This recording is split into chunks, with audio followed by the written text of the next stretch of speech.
How do you analyze a training session based off of the kind of the principles and cues that you're trying to teach? What are your learning objectives there from a video standpoint? From a data perspective, where do goals come from? How do we unbalance teams to get into those areas where you're now assisting goals on a higher percentage chance?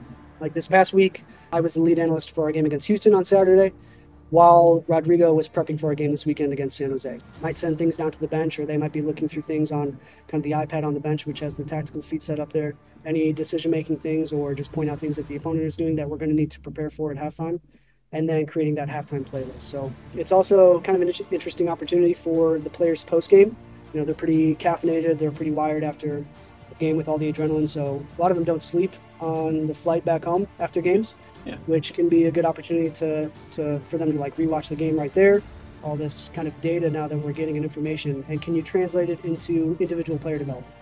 Translate it into training session design. The ability to be super efficient with your planning, and then execute, you know, video sessions, team meetings, training sessions, and then games. Like how efficient those guys are with that. Yeah. It was a really cool opportunity. It was really cool to see.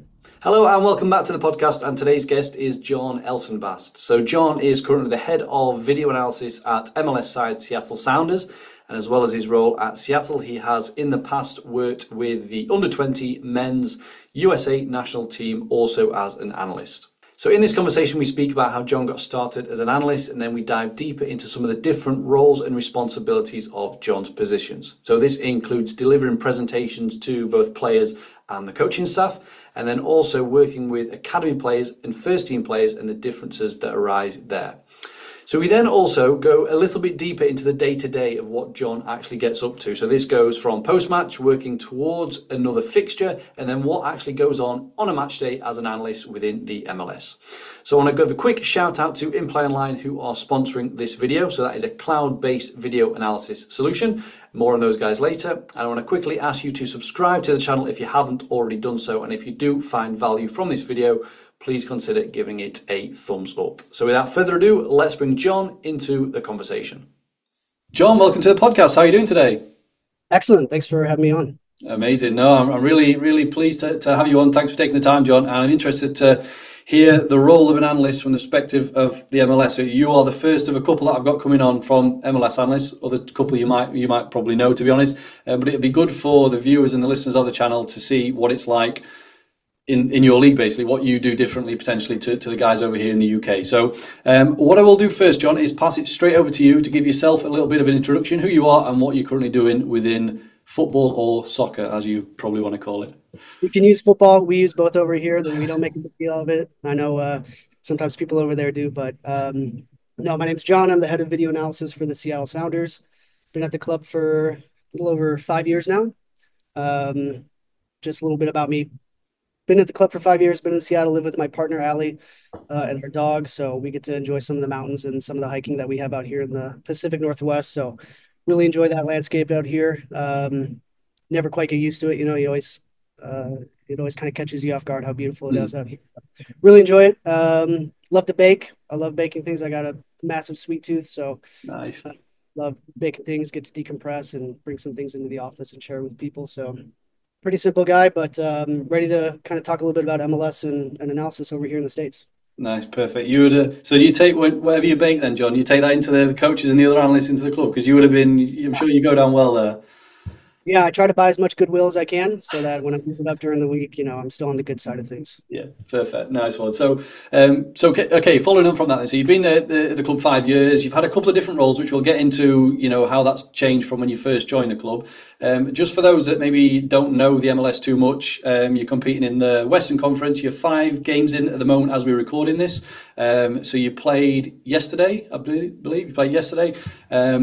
And then, so we're going to get into, like I said, the different roles, but also you spent some time working with the under-20 national team as well, which is interesting. I want to speak to you about that as well, John. And you also come from what I can tell, is a bit of an accountancy background. So again, that's always an interesting topic, because we have, you know, I've spoke to many different analysts, and some of them come from all different types of backgrounds. So it's interesting that you've got one there that's slightly different as well. So let's kind of start there, John, really. So that accountancy background, I mean, where did analysis start for you, John? Where did it first? Because again, I want to also get into the education side of things, which is maybe lacking in the US, but we'll get to that in a second. But where did analysis start for you? Yeah, I started coaching when I was in college at the Iowa State University. I was pursuing an accounting degree, but doing all kind of part-time coaching at a couple different places while I was finishing up my studies. So at the local youth club, at the high school, at the university club team that we have, I was just trying to get as many different coaching experiences that I could. And analysis followed up pretty soon after that. I kind of viewed it as, it was fun to do, really enjoyed that aspect of the game. It was also kind of a really good, opportunity for me to share things on Twitter. That was kind of the time people were sharing a lot of different content and you could get feedback and kind of see what other people were doing out there. So I found that a way to kind of connect with a bigger community while I was in college. It was also like a really great way. I kind of thought of it as, just a way to make me a better coach at that time when I was kind of pursuing coaching full time or as much as I could. It was, Greg Popovich, the longtime NBA coach, he kind of had this great perspective on training design where he said, going into a session, you want to have an answer to any and every question that a player might have Mm. based on a given topic or whatever you're coaching. And so for me, going into that, video analysis was a great route for me to develop and kind of understand the game and build a vision for how I saw the game. If I'm doing a session on, a low block defending, you know, think of all the questions that I might have and then go watch maybe a couple games of high level teams and see how they do it. Mm. So video analysis was kind of my like intro into that. So found that I really enjoyed it. Did it alongside my kind of part-time coaching roles, different places, and started to do a little bit more freelance analysis roles, just reaching out to different colleges Yeah. and local clubs in the area and just see if I could do just kind of a freelance report for them, either opposition scouting or kind of a match prep. Um, so that was kind of my intro to video analysis here. Yeah. Perfect. So at the time then, John, who were you learning from? You mentioned like the Twitter community, potentially you're sharing things online and stuff.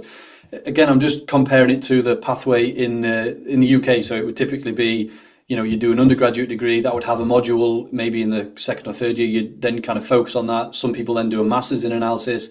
They would do a bit of work experience at a professional club. It all seems quite different over there in terms of that. And you're kind of working at these college clubs and you're kind of finding your way almost with what seems like little guidance, or at least less guidance than you would get over here. So how are you learning? How are you picking up the skills? And was it just a case of just having a go and kind of reaching out to different people? Yeah, for sure. Yeah, it was I kind of missed the first part of your first question, but the accounting degree that I was pursuing, it was tangential to kind of sports performance and coaching, like I know Right. you guys have over in the UK. So that's a very new. I think there might be one or two remote schools that do a sports performance analysis or coaching degree here in the US, but at the time it was totally tangential, like didn't have anything to do with Yeah. soccer. So I mean, I use Excel. That's probably the one thing. I maybe use Yeah. Excel, so picked up a couple of tricks, but as far as my accounting, kind of pathway, that didn't have as much of an impact on my coaching career. So you're right. It was a lot of like self-taught, experimental, trial and error, lots of error on that part. Mm. Reaching out to people on Twitter. I think, it was a long time ago, but I think Stevie Grieve was probably at the time the one guy maybe I interacted with the most or Mm. saw a lot of feedback from. And he was very nice with his time on a couple of occasions. So it was less structured in terms of developing different analysis skills. But, when I think about kind of that time, I don't know if I would really change my pathway. I really enjoyed kind of the ability to kind of figure things out on my own, maybe ask for different analysis software trials so I could kind of teach myself how to use different things, Yep. work with different staffs, working with different staffs and for different freelance projects or different coaching and see what different coaches, like to be presented in terms of information and how do players interact with video analysis information there. Um, so it was, I really enjoyed it, getting to learn that way rather than maybe just a structured. I think you don't know what you don't know. Yeah. So, I'm sure I would have really enjoyed having a sports performance kind of structured educational pathway and feeding that into like the professional environment. But, I really enjoyed kind of the wilderness almost of just like reaching out to coaches. Hey, here's a report that I made on your team. Mm. Can you give me any feedback? Maybe there's an opportunity to do some freelance work for you. Um, and just kind of gave me a base of experience and then a bit of a portfolio as well. Yeah. Portfolio of different reports that I've done. So that kind of led me into my internship with Penn FC Yeah. after I grad. Yeah, definitely. So, because again, previous episodes that I've done on the channel, John, I've spoke to other MLS analysts, but typically those are the guys that have made the move over from the UK. So they've spent some time over here, and then it's interesting to see how they kind of compare. And I think in terms of, and I will link those below for anyone wanting to listen. I think from because I get a lot of messages from people that maybe they've seen that I've spoken to these kind of people and they're interested in potentially making the move over to the US. I think it does kind of, in many ways, looks quite an attractive kind of proposition for an analyst in terms of the, whether it's, the higher salaries over there, the standard of living. And I think, for me to do a podcast with an analyst in season in the English Championship would probably be impossible just because they're 2 games a week. It seems that they're kind of overstretched, and I'm obviously not saying that you guys have got it easy, but I think it's very different in the terms of how maybe that work-life balance is potentially looked at. Like you're speaking to me, if you had a game yesterday and you've not got a game again for another week. So yeah, I suppose I can't really ask you a question because you can't really compare it to that yourself, but it's just interesting for me to see that. And I think, there's plenty of other analysts that have made the move over from the UK. I'm sure you probably might know some as well. I mean, in terms of if you guys at Seattle were to advertise a position for, say, a new video analyst, what would the split be in terms of where the applicants are coming from? Would they mainly be US guys, or have you got interest from kind of overseas? Yeah, it's an interesting comparison. I think early in the 2010s when MLS performance analysis jobs were popping up, you saw a lot of European and English analysts come over because it was a new role, but obviously wasn't new kind of over on your side. So you saw a big influx of English analysts that come over. Some from the college game here in the US would come over, and then some kind of transferred over from the coaching side. So I think that's why you see that bit of an influx. Yeah, the as far as kind of our hiring process, so when we opened up a first team video analyst for this past off season, or sorry, 2 seasons ago, two off seasons ago. When we opened it up, we got maybe 300 applicants with maybe half and half, probably half in the US, half overseas. Okay. So it's what you probably find with most MLS clubs is that sponsoring like a kind of an overseas worker isn't out of the question. Like they do it for a lot of, on the performance side, a lot of coaching, obviously. So if it's the right candidate, then that's not a disqualifying factor, and that was kind of the case for us. I think in terms of the education aspect, I think a lot of GMs and maybe some coaches would really appreciate that. They might be looking for someone with really good technical skills and experience working with different staffs. And again, I think that's what maybe the educational pathway in the UK would give. As far as just like a general working in MLS, I think, obviously doing your research for the league and the individual clubs that you might be applying for, understanding which ones, might sponsor a visa, but then also what about your background and your pathway would be of value for each club? Because I think, there's going to be more variance between MLS clubs than maybe between leagues. So rather than dichotomy of England and MLS, it's be the clubs that you're working at within each league. If you want to work for Orlando, maybe having a Spanish speaking ability based off of their roster that they have is important. If Philadelphia Union are hiring an analyst, maybe your player development skills and that background would help you. Different clubs have different playing styles that you might be familiar with. So I think it's maybe doing your research and understanding what exactly about your background might suit you for certain MLS teams. Some really value that educational background, and some look for different skill sets in analysts. So there's a bigger dichotomy, I think, within each of the clubs. It's such a big league, 30 teams, 2 conferences, massive country. So I think there's going to be kind of unique opportunities at different clubs. Okay, so I hope you're enjoying the video so far, but I have a really quick interruption for anybody with an interest in video analysis. So if that's you, please do click the link down below the video for In Play Online. So just to give a quick overview, because I think it'll be relevant to a lot of people that are watching this particular video. So In Play Online is a cloud-based video analysis software. So it allows you to tag your videos, and when you've done your tagging, that includes adding labels, adding comments, adding notes and voice notes even, and you can even illustrate and draw over your clip. So if you are an aspiring analyst looking for your job and you want to create a portfolio of work, if you're a scout looking to make your kind of reports a little bit better and more animated, if you're a coach looking to get into analysis a little bit more, then this tool will be great for you because it starts at just £15 a month. So once you've done your analysis, you can add all the clips to different playlists, which can be downloaded and exported offline. You can put them into presentations and also share them to different people within your team. So it comes with a whole bunch of other features, but I'll let you click the link down below if you are interested, as I say, packages start at just £15 a month, so it's a very affordable solution if you are looking for something to help with your video analysis. So that's it for the interruption. Let's get back to the video.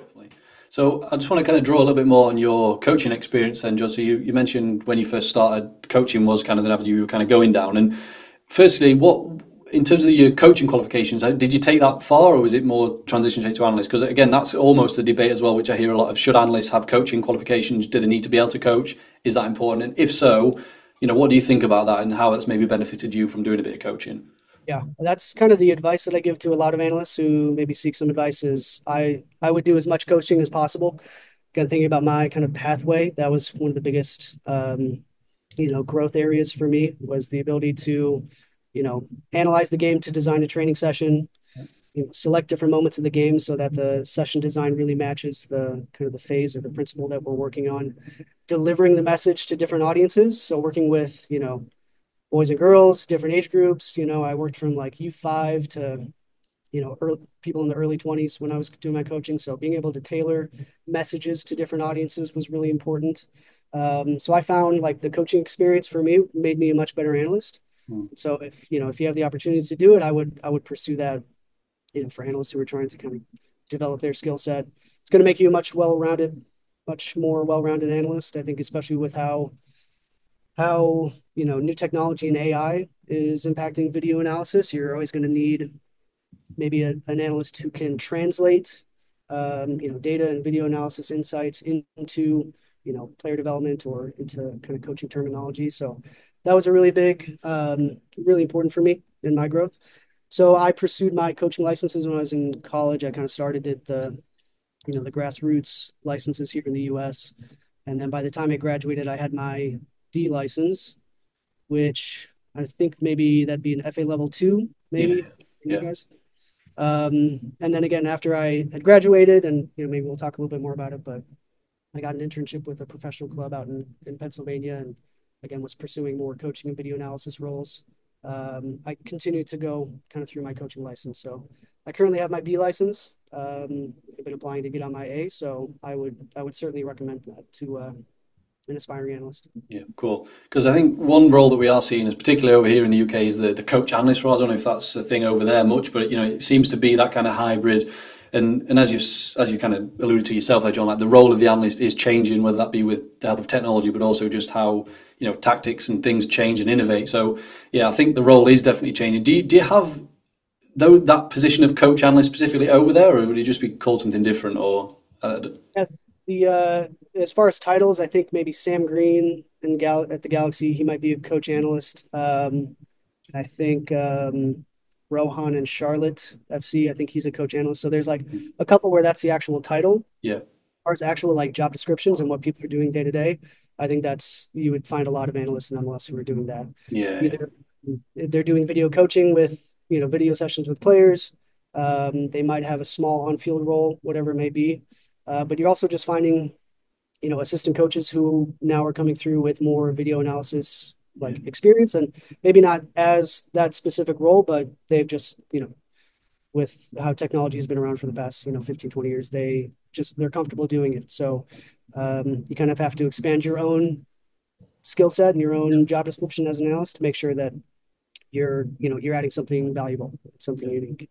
Yeah, definitely, definitely. So yeah, you mentioned Sam Green again. That's one of the guys that has had on before, so I will link that one down below if you want to hear from Sam. So I want to dive into a bit more on the coaching topic in terms of relationship with the coaches at the current club, then, John. But before we do that, we'll kind of go to the role before that was with the national team, with working with the under-20. So firstly, just kind of how did that come about, and then just a little bit more on kind of what types of things you were doing there, John, when you were there. Yeah, that had come about. That was in early 2022. So I'd been at the Sounders. I joined in early 2020, right before the pandemic. I kind of moved over and took a job with the academy and second team as a video analyst. So that was the first couple of years there had been a great experience for me, a really good learning opportunity for me to kind of work with multiple teams. So at the time we had two academy teams at the Sounders, and then the second team, which is kind of the head of our developmental pathway. And I was able to do a lot with all those three teams. I worked with great coaches, Chris Little, Wade Weber, Michael Morris, who allowed me a lot of responsibility. He kind of delegated a lot and gave me a lot of responsibility and a lot of opportunities to kind of test myself. And working with three teams early on, it's I'm sure a lot of analysts can relate. Being the either one analyst for one team or even multiple teams, you get spread pretty thin sometimes. Um, but again, that was just when I think about my pathway, that was such like an important time for me where I got to do pretty much every touch point that analysis has in the coaching cycle I was involved with. Yeah. So you get to kind of see the links between each of those. So, seeing how game model development impacts training session design, finding video references for both of those. How do you analyze a training session based off of the kind of the principles and cues that you're trying to teach? What are your learning objectives there from a video standpoint? How do you collect data to make sure that you're matching kind of objectively what your teaching objectives are? Um, Doing match prep, opposition scouting, finding strengths and weaknesses, and then what of your own principles are you going to leverage against them? Then getting into live match analysis, post game match analysis. So you get to see kind of like the touch points, Yeah. how a whole week kind of connects together. Again, that was like a really important aspect to me. So being able to do that for multiple age groups, 15s, 17s, now second team, it was a really kind of enriching experience to like benchmark those age groups, which I kind of in my time has found is really important. Being able to benchmark like what does a high level youth club player look like? What Yeah. does a high level 15 player, U17? Who is then jumping into the second team at the MLS Next Pro or USL environment? So the U20 opportunity, which had come up, they have a couple network youth national team analysts that run multiple camps, but I think just on the timing, they had a couple camps going on with different age groups, so they needed just like a, kind of a freelance analyst for the camp. Mm. So Henry Bronner, our technical director, put my name forward, and um, yeah, it was an excellent experience. Got to work with some great coaches, Mikey Varas, who's now the San Diego FC coach. Mm. Sean Shakiris was the assistant coach for that group, and it was just an amazing learning experience. Got to kind of add to that benchmarking process that I'd been developing kind Yeah. of in my first 3, 4, 5 years of coaching, and now see, okay, what does the elite youth national team player look like at Yeah. that level? Yeah. Excellent opportunity. Like those guys, they're excellent coaches, and it was interesting to see kind of how kind of the club and national team environment differs. Mm. You're preparing for maybe two games or two scrimmages, maybe five training sessions. You're dealing with players coming in from different club situations in terms of their physical, load for the past month or so. How do you integrate players into different physical periodizations based off of what they've done? They might be taught different things at the club level in terms of, game model, tactical development. So the ability to be super efficient with your planning and then execute, video sessions, team meetings, training sessions, and then games, like how efficient those guys are with that. Yeah. It was a really cool opportunity. It was really cool to see the like the video meetings in that camp ran a little bit longer than they might at a club level where you have them consistently over the course of a year. So Yeah. they're longer video sessions, but to see how, kind of the common phrase is, we always want to do maybe less is more at times, or video sessions should be 10, 15, 20 minutes. But to see how you can make maybe like a 40-minute video session really engaging with the players. Because it needs to be. You have to get your message across. You have a short amount of time with the players.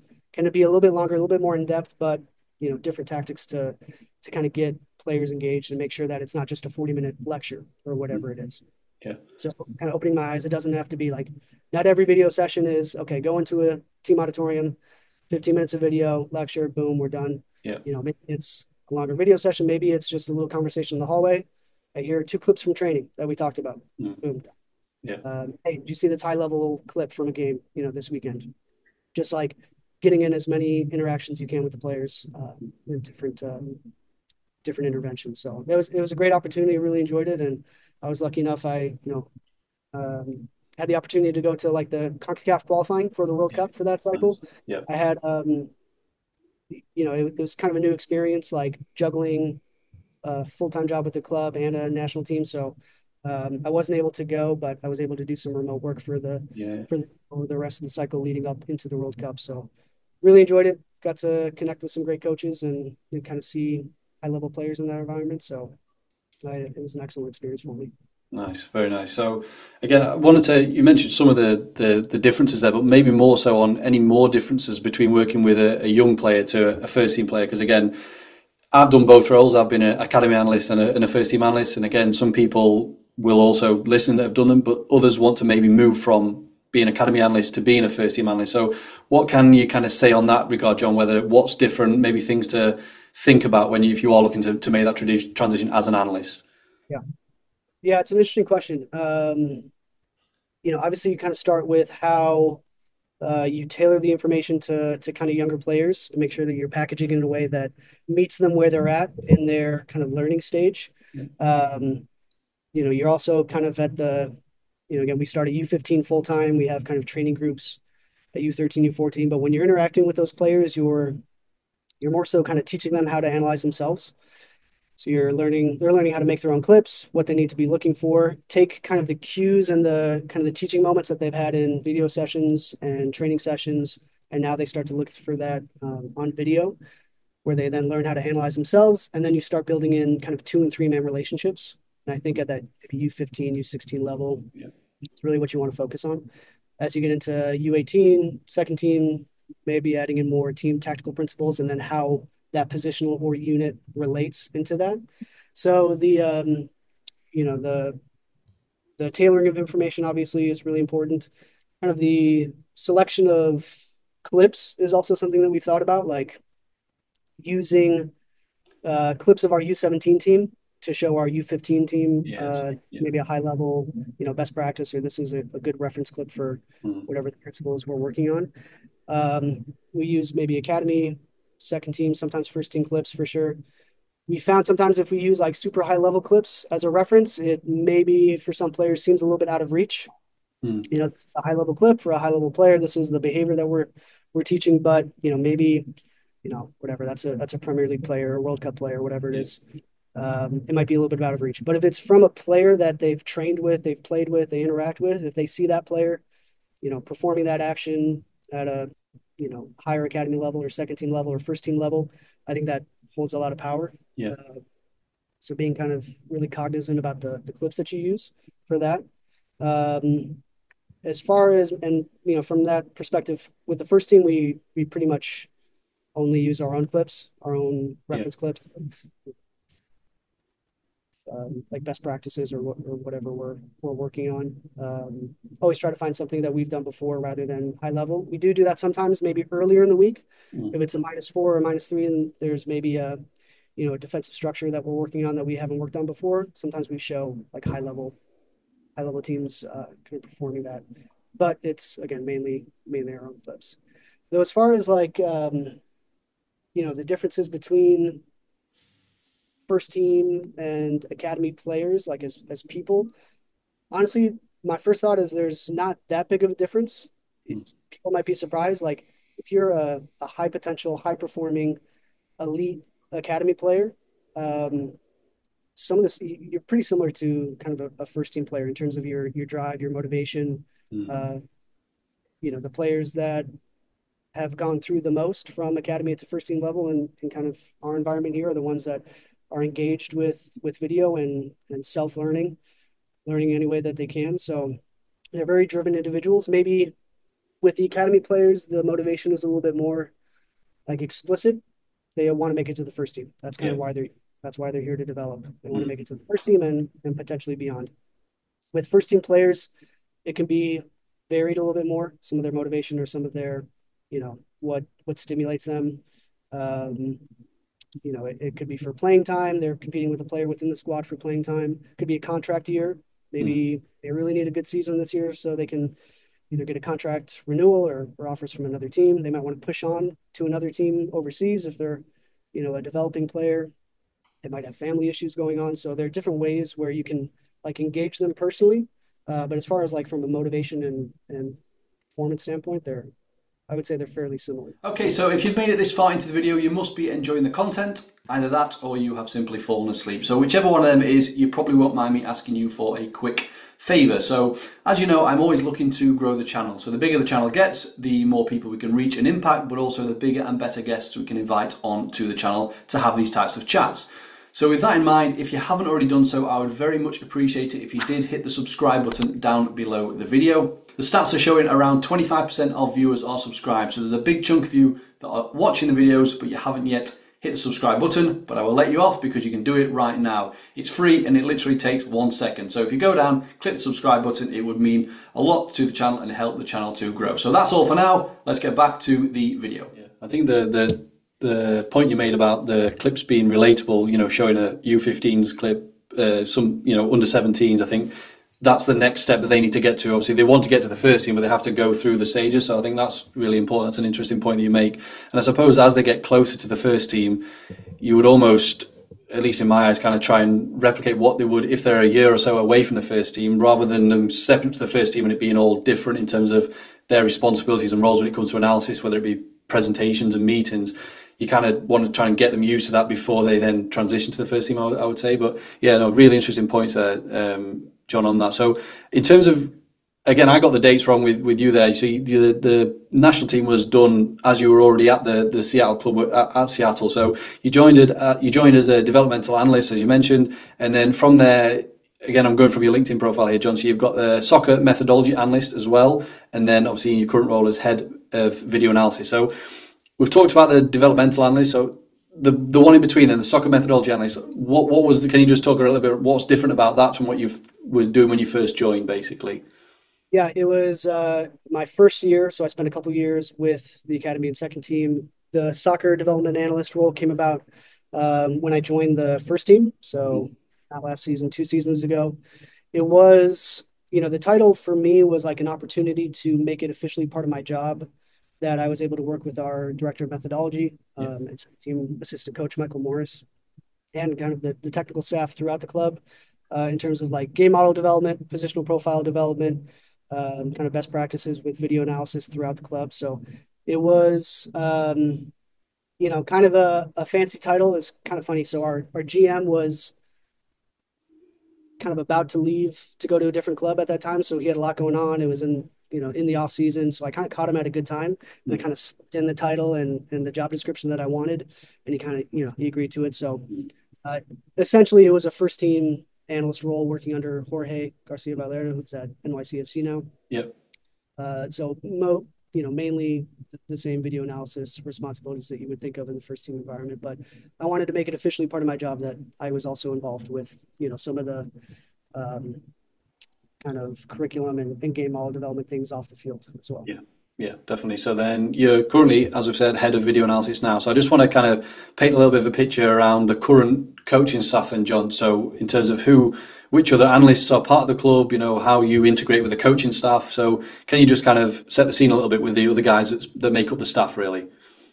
Yeah. So it's myself and Rodrigo, the 2 first team analysts that we sit in with the coaches, sit in the coaching meetings, pretty integrated with the staff. We're very lucky to work with coaches who, you know, are very open to different voices, different opinions. They delegate a lot of responsibility to us. So, you know, very lucky to kind of work with the staff that allows us to do it.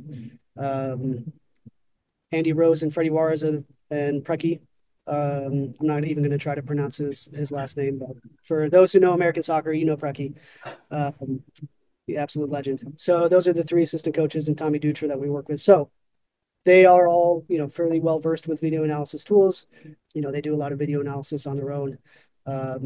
The second team, or sorry, I should say on the developmental side, we have Brayton Knapp, who's like an academy assistant coach and methodology assistant and video analyst. So he has a really interesting role. He kind of works on the field in video sessions with players. So he's kind of a hybrid, you could say, kind of coach analyst. He does a lot of really good work. Does IDPs, individual video sessions. He does like virtual reality training with the players to kind of develop their cognitive skills and decision making. And we also have Craig Dalrymple on he's kind of bridges the gap between the development side and first team. So he does a lot of individual video sessions. He kind of heads our IDP process at the club. So he's really involved and kind of plugged into the video analysis side as well. So that's kind of the structure, I guess, of the coaching staff. Yeah, definitely. So, well, I'll just give a shout out to Rodrigo, because you mentioned Rodrigo. He's the one who kind of connected us. So, and you also said Rodrigo and Andy are the guys that kind of take more of a lead on the set plays as well. So, because again, it's interesting to see how different jobs are delegated. So, On the kind of topic of kind of the other members of the team, then, John, because one thing that differs with some clubs in the UK is whether who's kind of bunched together in the office. So sometimes the academy staff is totally on a separate site to the first team staff, and sometimes the analysts are in one office and the coaches are in another. What do it look like for you guys? Are you all together, or who are you kind of sharing an office with? Yeah, I don't know if you can see. We have a little video analysis office here, so it's me and Rodrigo over here. Nice. Uh, a bit of kind of a small door here, but it just leads straight out to the coach's office, and so we have an office for ourselves, but most of the time we're in kind of the coach's office right here, Mm. where we have all of our meetings. On the development side, it's kind of similar. It's one bigger area. It is across on the other side of the facility, but it's just down the hall, and they have their like a similar setup. So they have a couple different offices, but it's an open floor plan, so it's pretty collaborative over there. Mm. Try to be collaborative as well in terms of the two sides rather than two different silos. We try to connect as much as we can. So we have a couple different study groups that we'll meet occasionally with, where either we'll collaborate on positional profiles, any updates that we've seen. There's sometimes our director of development, Wade Weber, he'll kind of throw in maybe a topic. Last one was like defending set pieces, and we'll all get together as a technical staff from first team down to academy, and we'll have some kind of topics to discuss, and we'll go through and develop that to just align a little bit more the club top to bottom. It's never going to be perfect, and I think there are reasons for that. But yeah, try to be as collaborative as we can. Yeah, cool. Nice. So, as you are the head of video analysis, then, John, I want to just ask you where kind of data comes into play. Is that something that you kind of it falls under your remit still, or is there specific? Is it someone that does that more? So, is there a data analyst within the club, and how do you kind of look at and think about data? Very lucky to have Tyler Cox at the club. So he's our head of data. Well, I guess he's the head of analytics at the club. Mm. He handles the data side.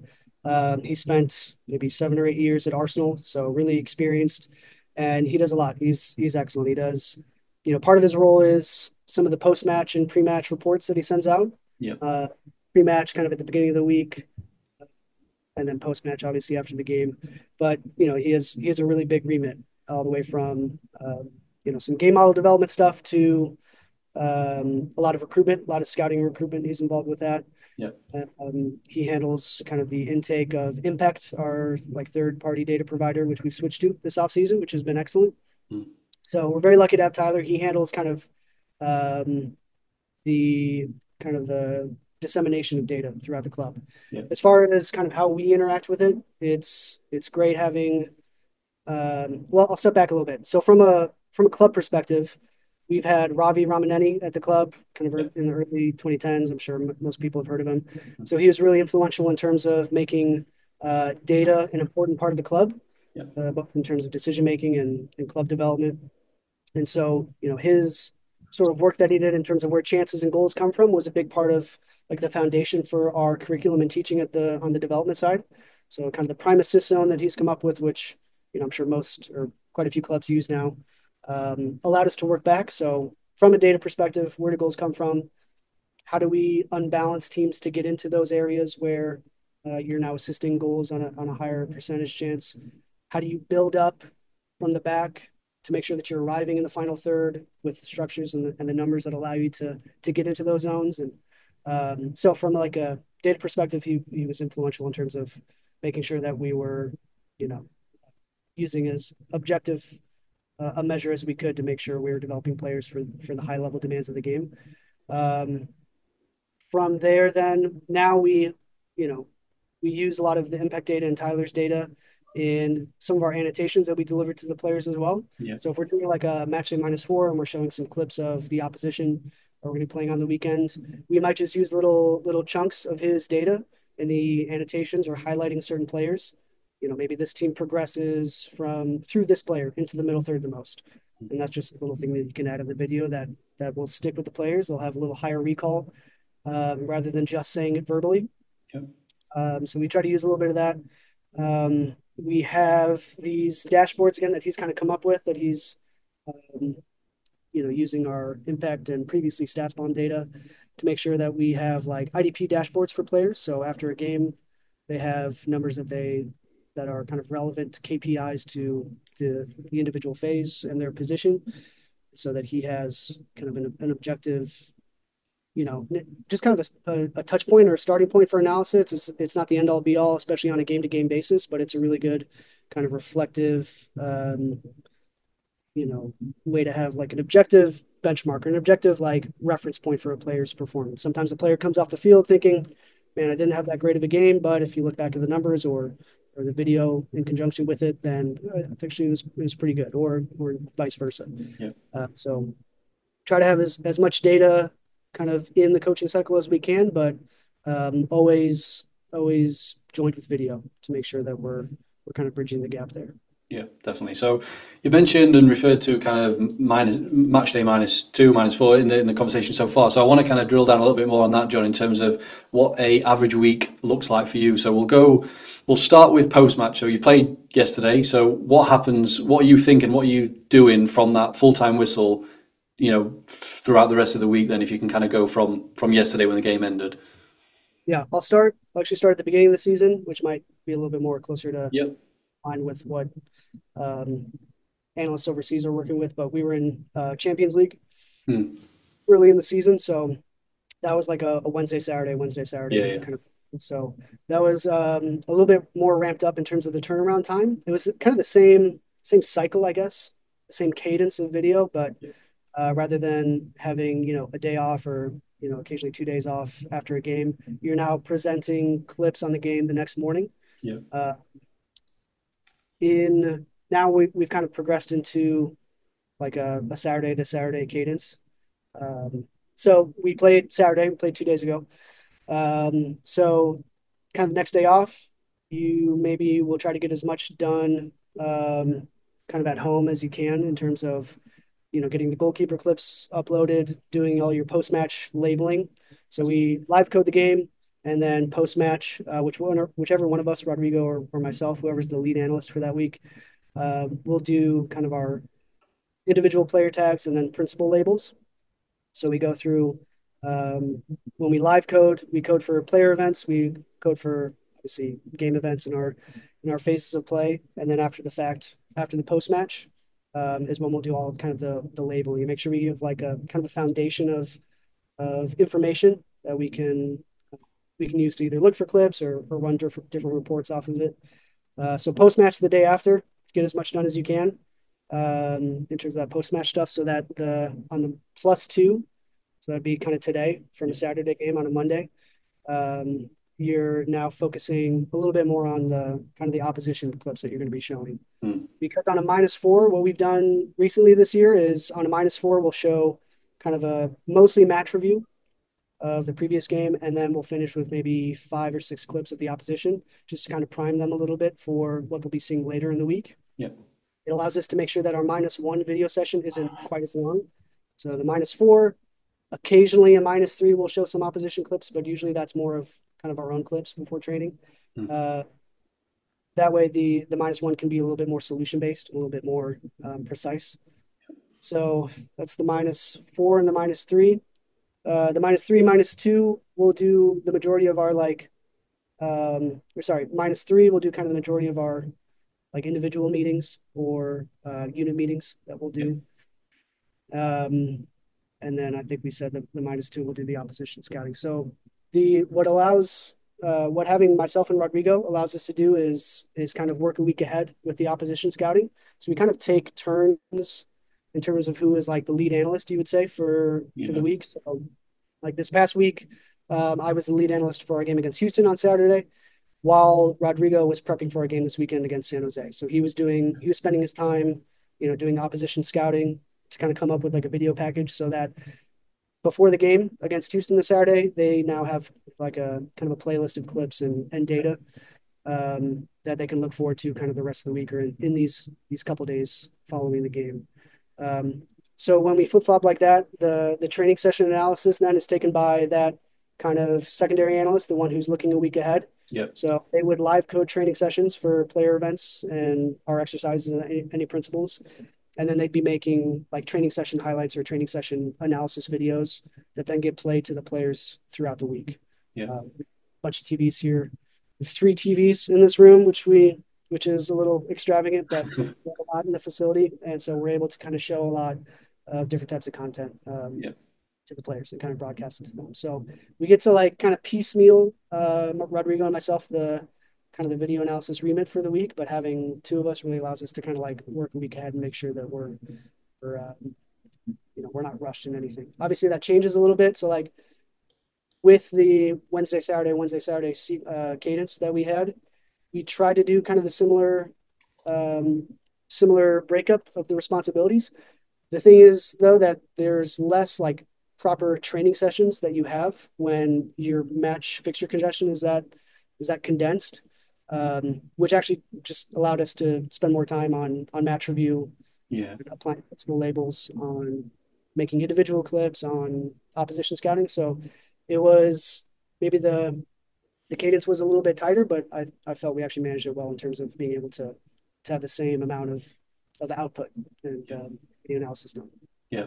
So you mentioned kind of collecting the clips maybe the day after and uploading them for the goalkeeper clips or the player clips and stuff. So are you also then sitting down with the rest of the coaching staff as a group to basically pick the bones of the game in terms of that? And also then you mentioned player clips. So are you doing them more so in either individually or in units, or are you getting the whole squad together to sit down and have like a post-match presentation almost? Does that exist, or is it more so fragmented between the different parties? As far as your first question, the first day back in is when the coaches will get together and they'll kind of discuss their thoughts on the game, kind of points of emphasis that they would want to see in the video. Yeah. So going into it, so on a Saturday, on maybe the match day -4, the first day back in, Rodrigo or myself will kind of we'll already have like a match review playlist. Yeah.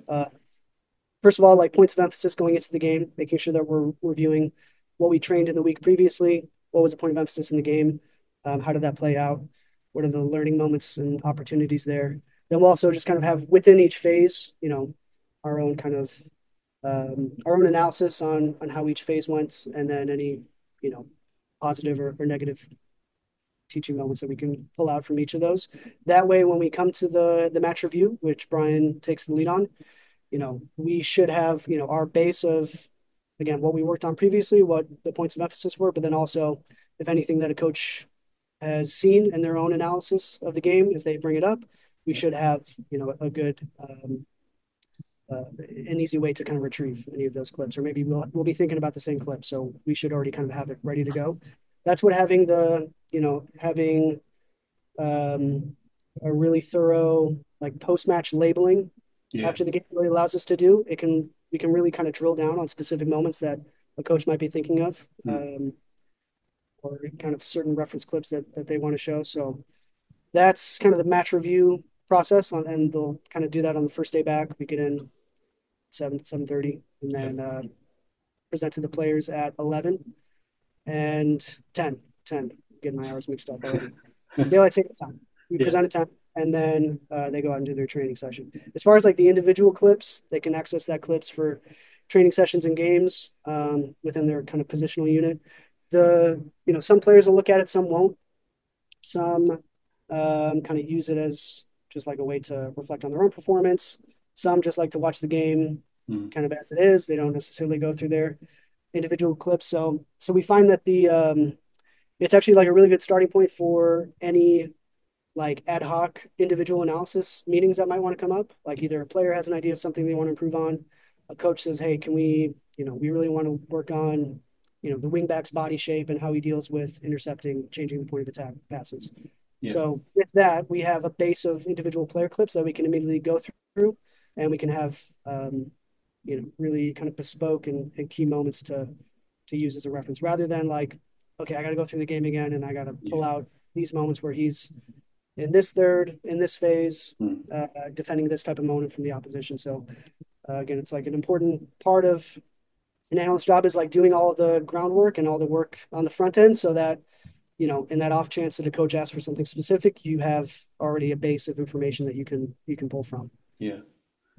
Was there a third party? Was there a third part of your question? I don't know. That was a good answer. We'll take that as the answer. That was interesting. So we'll get to kind of match day then, because again, we'll drill down on what specifically happens on the match day, from kind of what time you arrive in, how, you're setting up, and in terms of, you mentioned the screens behind you there, but do you have screens in the change rooms before the game? Are you showing players things last minute? And then also just kind of what happens during the game. So are you mic'd up to the bench? You know, what's your role at halftime, etc. Just to paint the picture for someone to see what it's really like, John. Sure.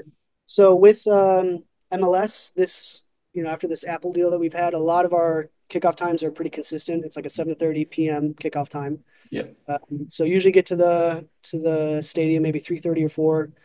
Make sure that all the Ethernet cables are set up in the bench and technical booth. And I got to say now, shout out to Carl, the Houston analyst. We had like a snafu for the first time in 3 years. Like his internet wasn't working in the technical booth. We fixed it with like 5 minutes to go in the game. So apologies. See this, but so making sure we get there early so that any technical difficulties we can get sorted before the game starts. And then from there, it's a good moment to kind of speak with the coaches. Maybe they're developing the training session for the following week after the game. And so whatever video references for the upcoming opponent you might have, or any insight that we might have, we're able to kind of share that with them. It's, as players start to arrive, it's like you say, it's a good opportunity for just like a quick video session with units. Yeah. Maybe the back line dealing with a certain threat and going over a little bit more just last minute details about that. If the roster comes out and it's a new player that we didn't anticipate playing, maybe it's showing some reference clips of them, some of their actions to players who aren't familiar with them. So that's all kind of pre-game, making sure, again, everything is set up, technical difficulties all sorted. We use automated cameras. The league has a deal with TrackApp, so it's cameras in every facility with specific like endpoints that you can create an IP feed to live code the game. We again, what's nice about having Rodrigo and myself is that while Rodrigo is coding the game, I'm able to spend a little bit more time focusing on halftime clips. Yes. So up in the booth, it'll be myself, Rodrigo, Freddie Juarez, the assistant coach, and then most of the time Henry Bronner, our technical director. So Freddie will be kind of mic'd up to the bench. The four of us will kind of share whatever we're seeing in the game. Freddie will ask to kind of see certain clips again, might send things down to the bench, or they might be looking through things on kind of the iPad on the bench, which has the tactical feed set up there. Yeah. And then it's kind of just a conversation to see what we can impact during the game. If there's either like little positioning, adjustments we can make, any decision-making things, or just point out things that the opponent is doing that we're going to need to prepare for at halftime, and then creating that halftime playlist. So Freddie and I will go down around the 40th minute. We'll make our way down into the locker room, and based off the points of emphasis that we kind of discussed there, we have, like a playlist of clips that we might show the coaches when they come in. Quick little huddle with the coaches around the TV, and Freddie has a couple tactical boards set up. Again, it's such a time intensive and high intensity moment. You have to be really efficient in terms of what what analysis that you're giving. You want to make sure that it's actionable. Like it's not just like you're coming up with a problem and have a solution that is going to help your team kind of counteract it. You want to make sure it's in line with what Brian likes to discuss. You kind of, as you work with the head coach, you learn what kind of points of emphasis they like to make at halftime. So you learn to tailor your analysis to make sure that you're kind of meeting them halfway. It also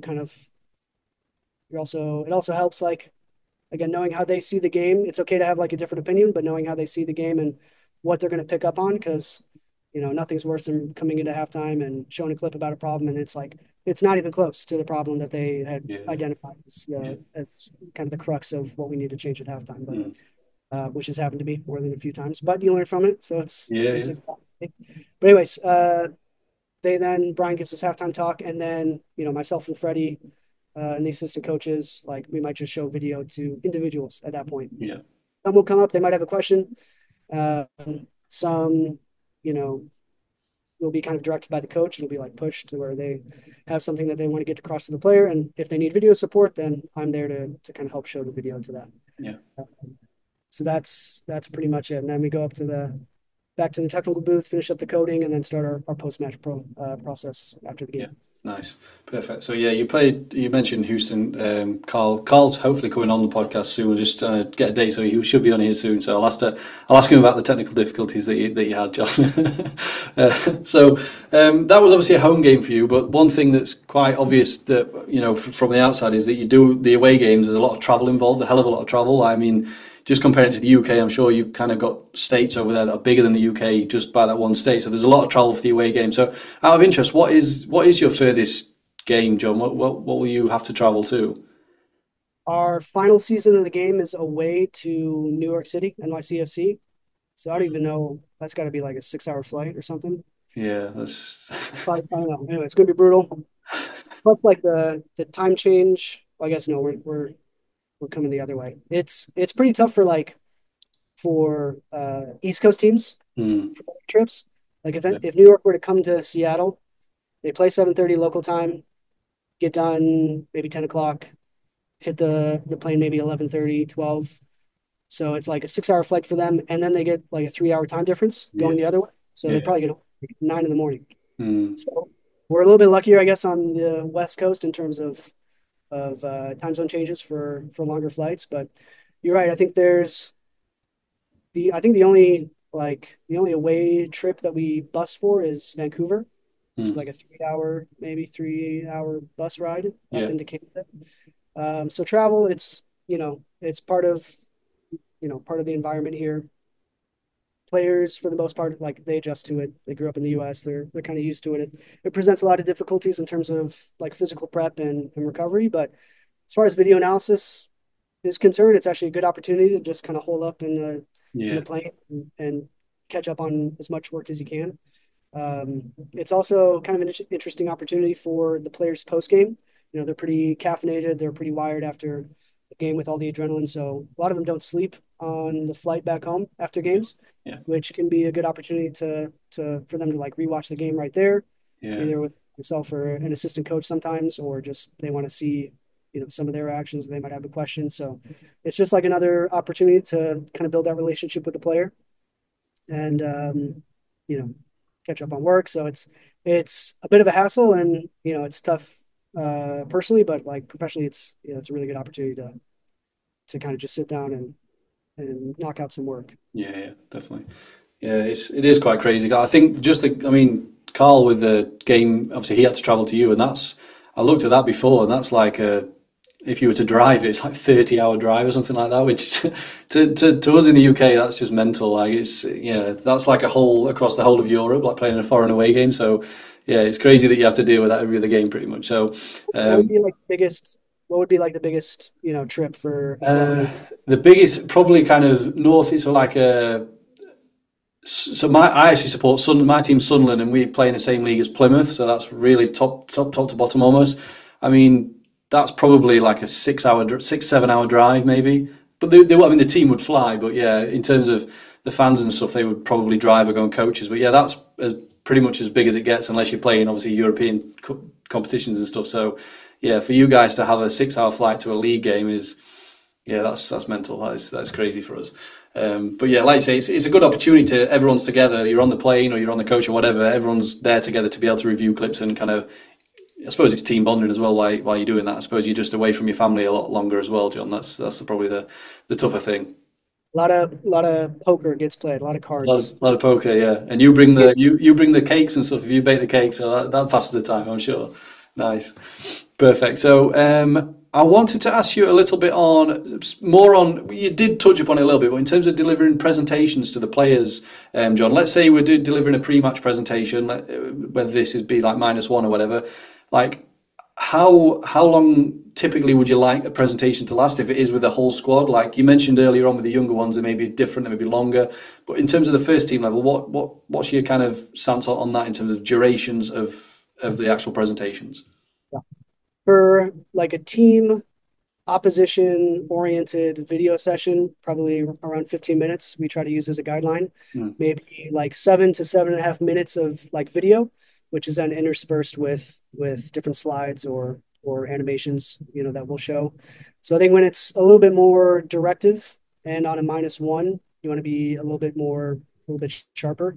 mm, If it can be like a unit video session where you're maybe acting or asking for more engagement within the players, you can go certainly a lot longer. I think like here in the U.S., NFL players are pretty well known for their long work days, even though they're not spending that much time on the field. So they're yeah, just doing like hours and hours of video sessions and meetings.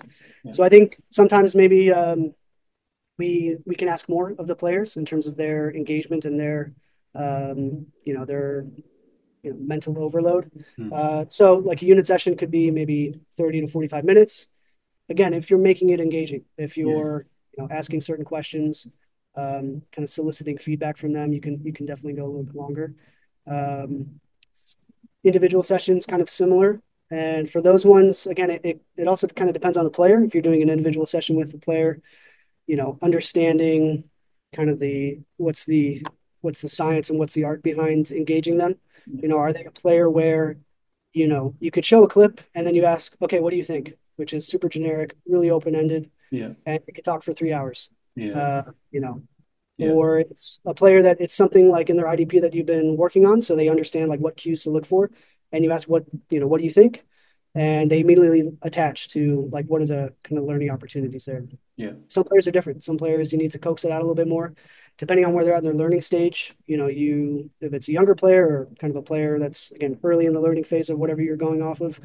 Um, rather than just saying like, what do you think or what are your thoughts on this or asking more specific questions, you kind of have to set the stage a little bit, zoom out a little bit. Okay, what phase are we in? Yeah. What's the principle at play here? Are we establishing control? Okay, what's the team tactical principle? What's the individual kind of player action here in this? So like you're zooming out and then you're setting the stage so that when you ask questions, they can now know where they need to target their attention.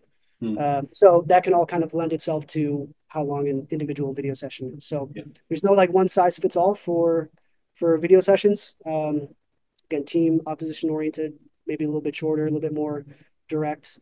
But as far as like teaching opportunities for individuals and unit meetings, I think it kind of depends on the player. Yeah. So the individuals and the unit ones are potentially then more of discussions rather than sit and watch this. You are encouraging them to take part in that meeting, I suppose, as well. So yeah, definitely.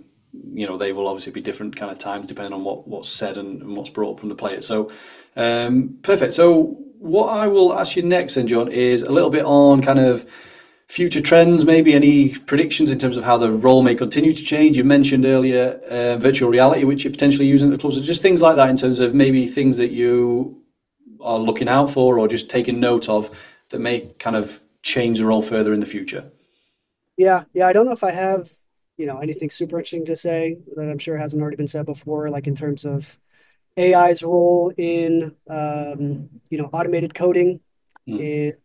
in pose recognition and like body shape recognition Yeah. through algorithms, virtual reality scenarios that you can do with AI.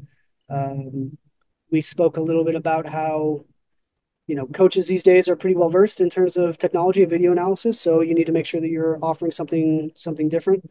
Um, so I guess from that then the ability to impact the coaching cycle at each kind of analysis touch point will be super important for an analyst. Like, Yeah. um, can you take, automated coding and, this pose recognition and scanning recognition and all this kind of data now that we're getting in information, and can you translate it into individual player development? Yeah. Can you translate it into training session design and coming up with exercises that will help develop these technical and tactical cues that you're working on. Mm. Same with like opposition scouting. Can you translate all this like the rush of data that we get and fountain of data that we get from different data providers and make sure that you're translating it not just like verbally, not just verbally to the coach, but again, are you using that in your annotations and are you using that in your discussions with players? Mm. I would just say like making sure that you're kind of a conduit between all of the technical and technological advancements that we have and making sure that you're putting yourself in a position where you can, um, you're not just relaying information, but you're translating it and you're extracting the value out of it. Yeah. I guess kind of the biggest,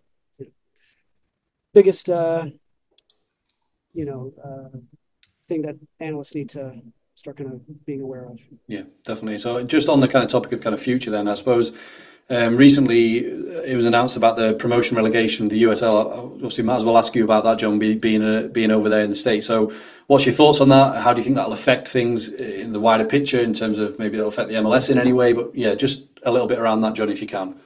Yeah.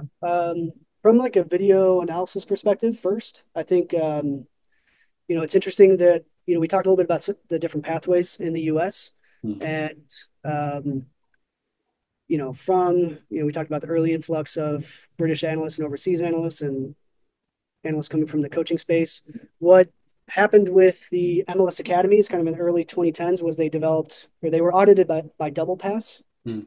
that Belgian Yeah, uh, consulting company, and in an effort to kind of make sure that they were applying, holistic player development, making sure physical, mental, um, on-field training sessions, like making sure they were doing holistic player development. They started hiring yeah, video analysts to their academy, yeah, and so from that was now kind of like a pathway that's been developed over the past maybe 8 years or so. yeah, The other one that's kind of paired with it that you see a little bit more of is the USL to MLS video analyst route. mm. So kind of as the second division in the US has been more, I mean, obviously professionalized, but it's definitely grown in the Yeah, past maybe 2 years or so. A lot more resources. You're now seeing more bespoke kind of video analyst roles in the USL, which then lends itself to like a really good jump for an MLS team that's looking for an analyst. yeah, You yeah, have a player who, or you have an analyst. Rodrigo is a great example of it here. He spent a few years in the USL. He played against our second team a few times. mm. He knows the landscape really well in terms of young players coming through, different coaches and different players in the league. Knows the travel limitations really good. It's like a really good jumping point. Yeah, Really professional. There's a couple of analysts in MLS who have gone that USL to MLS jobs. So it's another great pathway here in the U.S. As far as like just from a larger scale environmental impact, I'm all for it. I think the the U.S. is such a large country that for um, MLS teams to have 30 teams that cover the blueprint of the U.S. is a big ask. So I think the USL has been a great second division for us, and um, I don't know anything about like the politics in terms of like what would it look like with two Division 1 leagues yeah, in the US if that means that now USL teams or USL championship teams, or I think USL Premier, whatever the top league is in the yeah, USL, yeah, if they're now getting entries into the Champions League, mm. uh, into Club World Cups, things like that. I don't know who makes that decision, but I think it's just far from like one a bigger footprint of clubs across the U.S. is going to be great. The other thing is like the impact then on player development. So if you have more professional USL teams throughout the country, more professional academies, now you're giving more opportunities to young players Yeah, who can come through and break through. Like the USL and MLS Next Pro has been like a good opportunity for young players to get professional minutes against professional players and other high potential players. And so having like a wider impact of different pathways for players is going to be really important, I think. yeah, I think they'll kind of increase maybe a little bit more player transfers and recruitment between the leagues. yeah, So the team now in that second division USL is really making for a push. They'll now do they have a financial incentive to do more scouting in yeah, terms of scouting the lower leagues, and likewise from MLS. Now we're starting to see a little bit more of that in terms of like player recruitment and scouting between those leagues. So I think certainly positives. I don't know. I'm sure there's a lot of politics and in terms of what that actually looks like what's the implication of having those two top divisions. But as far as from a bigger kind of breadth of clubs in the US, I'm all for it. all for it. Nice, very much. Perfect. So that's basically all the questions I wanted to ask you. What I will finish on, John, I do like to ask everyone if they have any recommendations for any books. I don't know if you are a reader. It doesn't have to be football, doesn't have to be sport at all. And then I also want to ask you on the baking topic. What's your go-to recipe, John? What if you had to impress me with something right now and you had to bake me something? What would it be? Oh man. I'll say this that the one I get the most feedback from are these like homemade Twix bars. Yeah, So I think you just call them like millionaire shortbreads, right? It's yeah, a yeah, short caramel chocolate. yeah. I make my homemade version of that, and you have to like schedule a nap time afterwards. It's like so much sugar and butter, and but people keep asking about it. That's the one I probably get the most comments about. These Twix bars. Nice. Uh, as far as books, there's probably don't read as much as I'd like to, but the kind of the main ones in terms of football or soccer is like the football hackers, the kind of the book Yep. on football data, a lot of impact data from there as well. That really was kind of impactful in terms of how I view data to connect with individual player development. Really enjoyed that one. How to Win the Premier League, that new one by Ian Graham. That was excellent. Really enjoyed that one. I'm a Yeah. Liverpool fan, so that was All right. Nice. fun for me to read. A lot of cool anecdotes as well.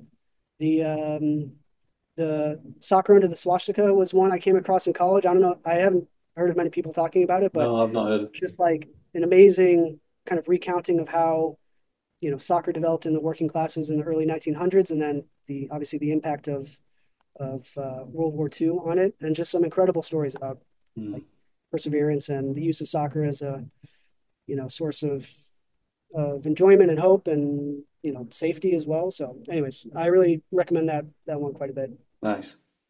As far as off the field, I just read one by like Brene Brown, Dare to Mhm. Lead. It's a really good book on like emotional intelligence and leadership, which is something that that I struggle with. So, really recommend that one as well. Nice, perfect. Well, I'll link those books below. I'll link the other episodes we've referred to as well below. Obviously, John, you're on LinkedIn. I hope you don't mind me saying. Feel free to connect with John on LinkedIn. Hopefully, you're okay with that. But yeah, thanks again for your time, John. Really enjoyed that, and yeah, all the best for the rest of the season. Appreciate it, Chris. Thanks for having me. Thanks, John.